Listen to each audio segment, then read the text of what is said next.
자, 그럼 이번에는 탄핵소추위원을 맡게 된 정청래 법사위원장과 함께 더 이야기 나눠보겠습니다. 나와 계십니까?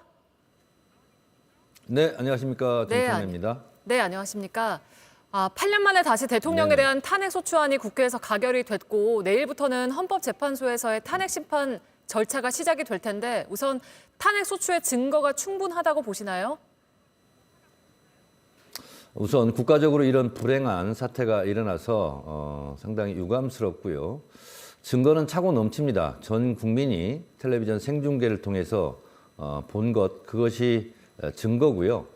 그리고 헌법 77조 1항 전시나 준전시 사변의 상태 때 비상계엄을 선포할 수 있다고 하는 건데 국무위원들도 전시거나 준전시가 아니다라고 증언들을 하고 있기 때문에 헌법 위반 소지가 충분하고요. 그리고 개헌법도 마찬가지로 헌법 77조 1항과 같고요. 그리고 형식상 국무회의 형식을 거쳤느냐, 그러지 않다라는 정황 증거들이 많이 나오고 있습니다.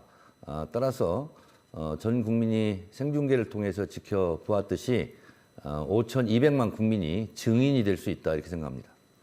네. 탄핵소추위원단을 꾸리게 될 텐데 위원단의 역할과 함께 어떻게 좀 구성하실 계획인가요? 국회가 탄핵을 했기 때문에 국회를 대표해서 법사위원장인 제가 소추위원이 되고 그리고 윤석열 대통령이 피소추인이 됩니다.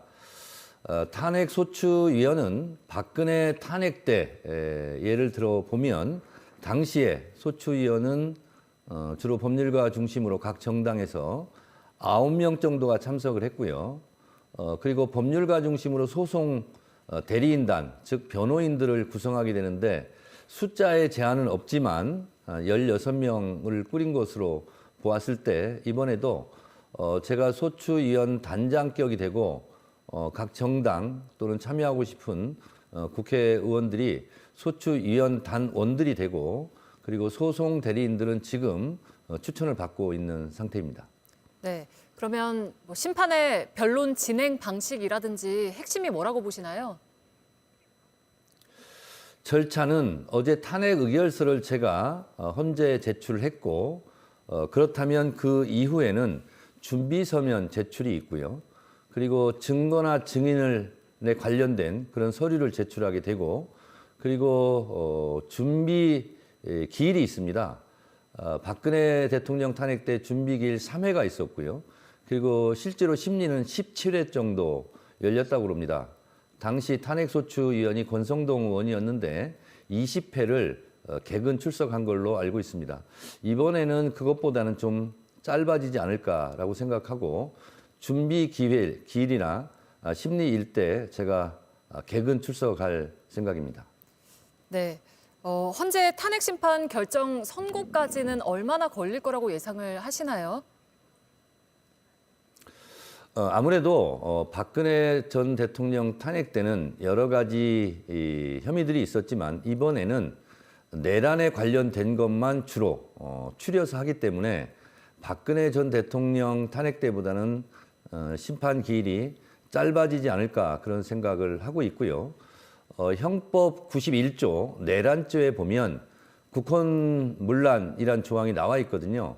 헌법과 법률에 의하지 않고 헌법과 법률의 기능을 소멸시키는 것 또는 헌법과 법률에 의하지 않고 헌법에서 정한 기관, 즉 헌법기관의 권능에 대해서 강압에 의해서 전복 또는 그 권능을 행사하지 못하도록 했을 때는 내란죄로 규정하고 있기 때문에 윤석열 대통령의 이번 비상계엄은 형법 91조에도 똑 떨어지는 조항이기 때문에 저는 그렇게 치열한 공방을 피소추인 측 윤석열 측에서는 원하겠으나 아마 빠른 속도로 심판이 진행되지 않을까 그렇게 예상하고 준비하겠습니다. 네, 그런데 지금 나오는 얘기 중에 하나가 변수로 꼽히는 것 중에 하나가요.